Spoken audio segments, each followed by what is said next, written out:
नमस्कार दोस्तों, मैं हूं लोकेंद्र मिश्रा और आप सबका स्वागत है हिंदी लिटरेचर ऑप्शनल के इस वीडियो में। इसके पहले की क्लास में हमने जो पढ़ा था वो चंद्रगुप्त नाटक के बारे में पढ़ा था। इस वीडियो में भी हम चंद्रगुप्त नाटक की दूसरी कड़ी के बारे में पढ़ने वाले हैं और इसमें जो हमारा आज का टॉपिक है वो है चंद्रगुप्त नाटक का उद्देश्य। ध्यान दीजिएगा, इस पूरे जब हम उद्देश्य की बात करेंगे तो इसी में एक ऐसा टॉपिक भी कवर हो जाएगा इसी उद्देश्य वाले हेडिंग के अंतर्गत, जो कि 2019 में प्रश्न पूछा गया है। मैं आपको दिखाता हूं। 2019 में जो बीपीएससी में प्रश्न पूछा गया, खंड ख का 10वां प्रश्न था, चंद्रगुप्त नाटक में चित्रित भारतीय संस्कृति के उदात्त पक्षों का विश्लेषण नाट्य पंक्तियों को उद्धृत करते हुए कीजिए। इसके बारे में भी इसी वीडियो में आपको आइडिया लग जाएगा कि कैसे ऐसे प्रश्नों को हम हल करते हैं।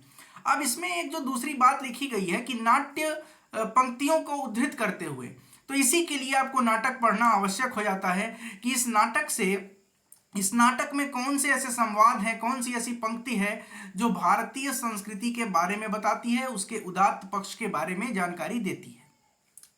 इसीलिए मैं कहता हूं कि जो भी मूल पाठ्य पुस्तकें हैं वो अगर आपके पास समय हो तो अवश्य पढ़ लीजिए। अगर टाइम नहीं है तो फिर क्या कर सकते हैं, कम से कम वीडियोस ध्यान से देखिए और आंसर राइटिंग जितना कर सकते हैं उतना करिए। चलिए शुरुआत करते हैं। इसके पहले एक डिटेल आपको और दे दी जाए। 45 दिनों की आंसर राइटिंग 45 दिनों के आंसर राइटिंग प्रोग्राम के बारे में शुरुआत की गई है। आप चाहें तो इस नंबर पे कांटेक्ट कर लीजिएगा 9169041691।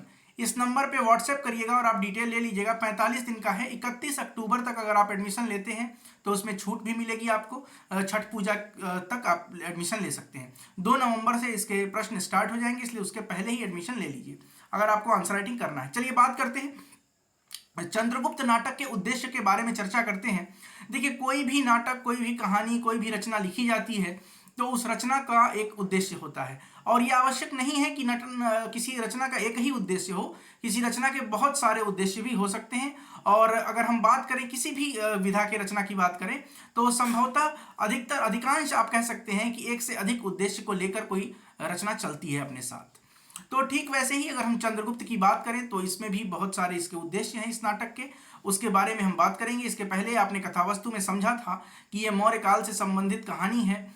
कथावस्तु है इसकी जो मौर्य वंश से संबंधित है, खास करके चंद्रगुप्त मौर्य, और उसमें सिकंदर, सेल्यूकस, ये तमाम पात्र आते हैं और सबका महत्वपूर्ण योगदान इस नाटक में देखने को मिलता है। अब हम बात करें कि क्या इसमें आगे की चीज़ है, जयशंकर प्रसाद के नाटकों में क्या उद्देश्य होता है। तो जयशंकर प्रसाद के नाटकों का एक जो महत्वपूर्ण उद्देश्य होता है वो भारत की गौरव गाथा है। भारत के अतीत की जो गौरव गाथा है उसको सामने लाना एक इनका उद्देश्य होता है।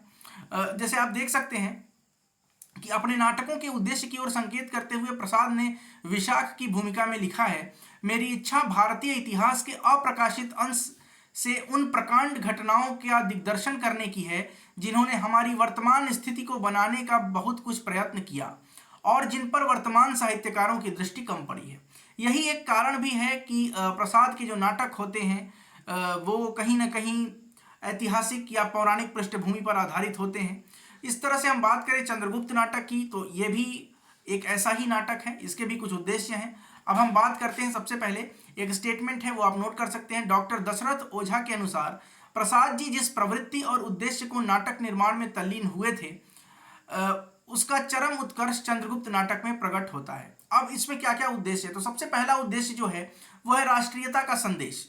चंद्रगुप्त नाटक जो है वो राष्ट्र प्रेम पर आधारित नाटक है और अगर हम बाबू गुलाब राय के शब्दों में, जैसा कि यहाँ लिखा है, इसको आप नोट कर सकते हैं और इसका प्रयोग आप इस उत्तर को लिखने में, स्टेटमेंट में प्रयोग करेंगे। इस नाटक में तत्कालीन इतिहास को राष्ट्रीयता के ढांचे में ढालने का सफल प्रयास किया गया है। देखिए, प्रसाद जो थे वो भारतीय संस्कृति के प्रति और भारत के अतीत के गौरव गाथा के प्रति बहुत सजग थे और उनकी रचनाओं में ये चीज हमें देखने को मिलती भी है। चाहे आप स्कंदगुप्त की बात करें, चाहे आप चंद्रगुप्त की बात करें या ध्रुव स्वामिनी नाटक की बात करें, प्रसाद के लगभग सभी रचनाओं में, लगभग सभी नाटकों में, लगभग क्या आप कहिए कि सीधे सीधे सभी नाटकों में ऐसा एक उद्देश्य होता है कि वो राष्ट्रीयता का संदेश दे। चंद्रगुप्त नाटक में भी उन्होंने इसका संदेश दिया है। एक और उन्होंने दिखाया है कि जो विलासिता में डूबा हुआ राजा है नंद, उसका विनाश किया गया और उसके विनाश के बाद एक ऐसी शासन व्यवस्था की स्थापना की गई है मगध में जो कि राष्ट्रभक्ति पर आधारित है, राष्ट्र प्रेम पर आधारित है। उसके अलावा उन्होंने ये भी दिखाया है कि यवनों का जो आक्रमण हुआ था उसको परास्त कर दिया गया, उनके साथ मैत्री भी स्थापित कर ली गई और कार्नेलिया का विवाह भी चंद्रगुप्त के साथ हो गया। तो इस तरह से वो दिखाते हैं, इस नाटक में वो बताते हैं कि कैसे भारत की राष्ट्रीयता क्या है, उसका संदेश देने का प्रयास नाटककार ने किया है।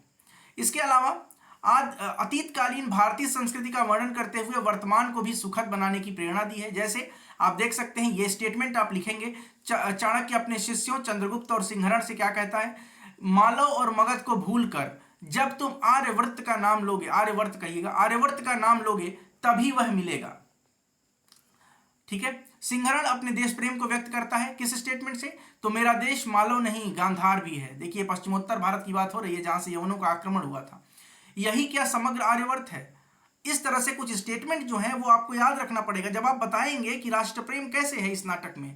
प्रश्न कल को पूछते बीपीएससी में कि चंद्रगुप्त नाटक में राष्ट्र प्रेम, इस पर आप टिप्पणी लिखिए या इसके बारे में चर्चा कीजिए, तो आप यही सारी बातें लिखेंगे और नाटक से पंक्तियों को उद्धृत करते हुए लिखेंगे। जैसे अलका का देश प्रेम, यह मेरा देश है, मेरे पहाड़ हैं, मेरी नदियां हैं और मेरे जंगल हैं, इस भूमि के एक एक परमाणु मेरे हैं।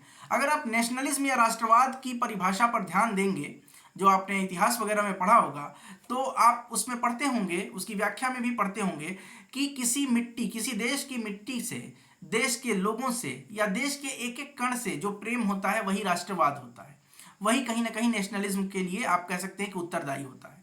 तो चंद्रगुप्त नाटक के माध्यम से भी देश प्रेम और राष्ट्रीयता का संदेश दिया गया, स्टेटमेंट के साथ आपको बताया गया। अब हम आते हैं 2019 का जो प्रश्न था, उस प्रश्न के बारे में मैं आपको डिस्कस करता हूं। ये मेरे पास प्रश्न है, अनसॉल्व्ड पेपर है, आप खरीद सकते हैं इसको। प्रश्न पूछा गया था कि चंद्रगुप्त नाटक में चित्रित भारतीय संस्कृति के उदात्त पक्षों का विश्लेषण नाट्य पंक्तियों को उद्धृत करते हुए कीजिए। 50 नंबर का प्रश्न था।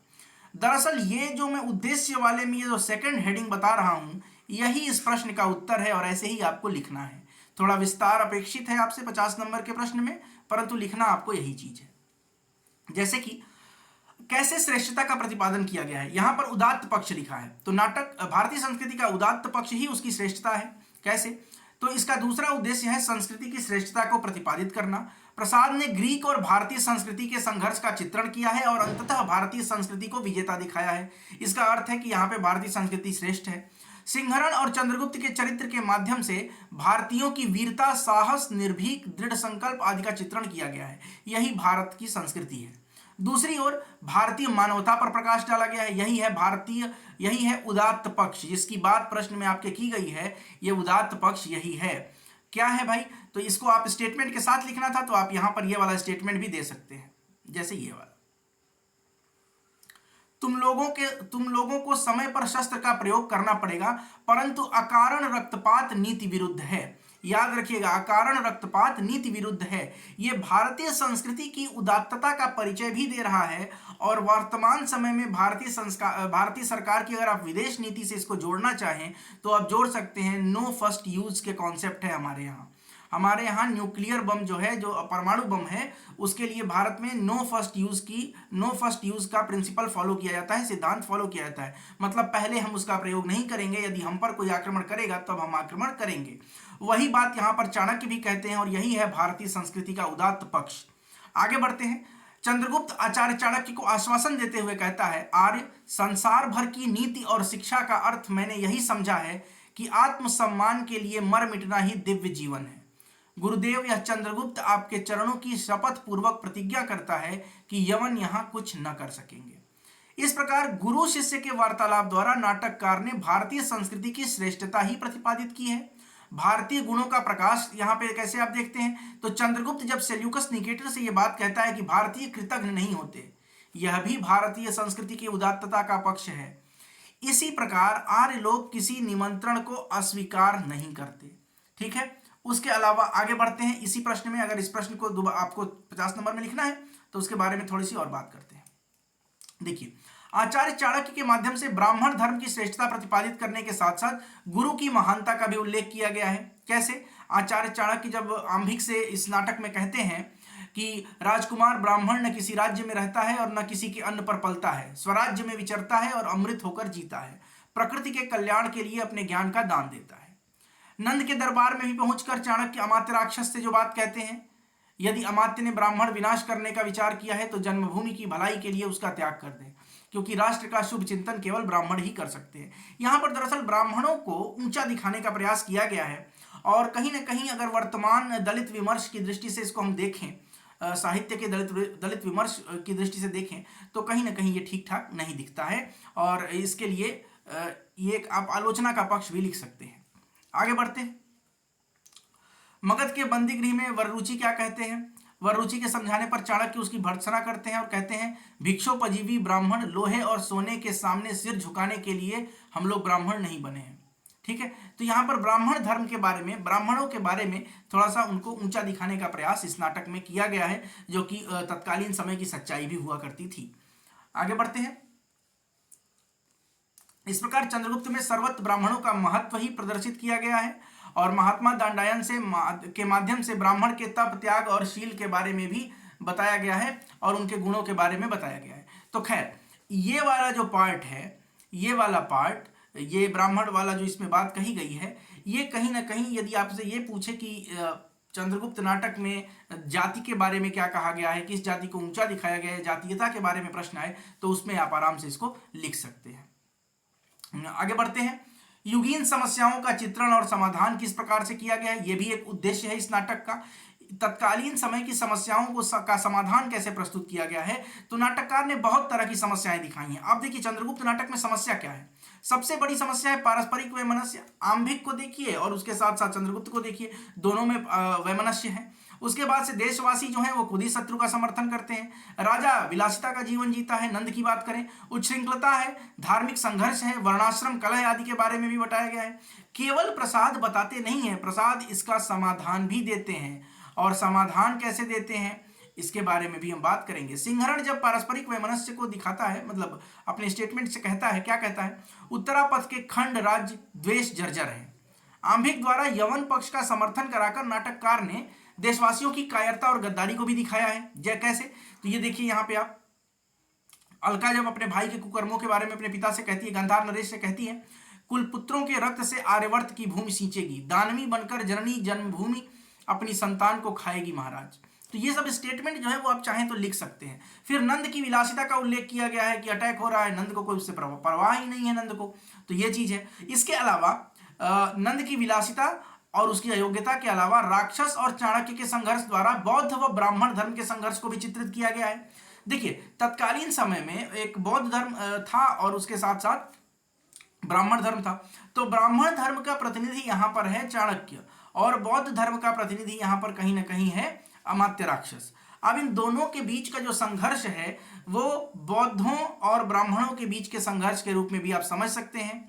ब्राह्मण और क्षत्रिय के कलह का भी आप देख सकते हैं। नंद और चाणक्य का जो विवाद है, नंद क्षत्रिय है और ये मतलब राजा है, तो राजा देखिए क्षत्रिय या फिर वो वर्णाश्रम जो है वो पहले हुआ करता था। अगर हम पूर्व वैदिक काल की बात करें तो वर्णाश्रम धर्म जो है वो जन्म आधारित हुआ करता, सॉरी कर्म आधारित हुआ करता था, लेकिन उत्तर वैदिक काल में ये जन्माधारित हो गया।